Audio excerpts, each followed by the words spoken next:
Doctors tell mom baby will die. 3 years later gets call from cop, an answer to prayer.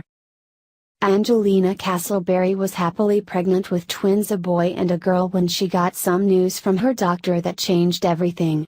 One of her babies, the little boy, was diagnosed with posterior urethral valves, a condition that causes the bladder and kidneys to suffer terrible damage.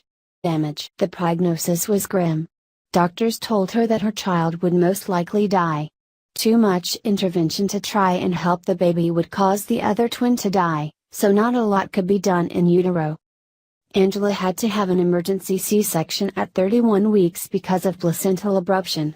Kaya weighed 3 pounds, 12 ounces, while twin brother Matthew weighed in at 5 pounds, 2 ounces.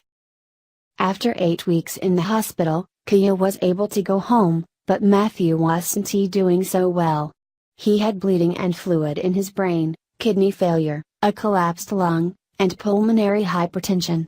Doctors told Angela and her husband they didn't expect Matthew to survive. Matthew proved to be a fighter.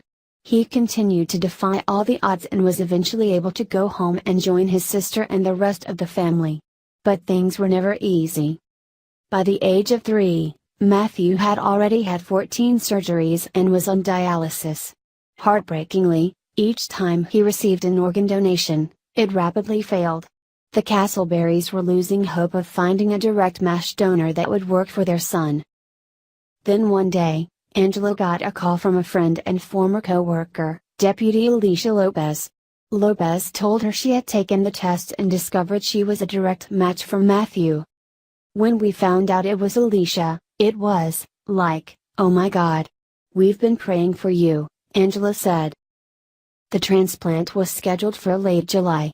On August 1, the Riverside County Sheriff's Department announced that the transplant surgery had gone well and both Alicia and Matthew were in recovery. When asked why she would do something so big as to donate one of her organs, Alicia's answer was simple: when you see his face, it's kind of hard to say no.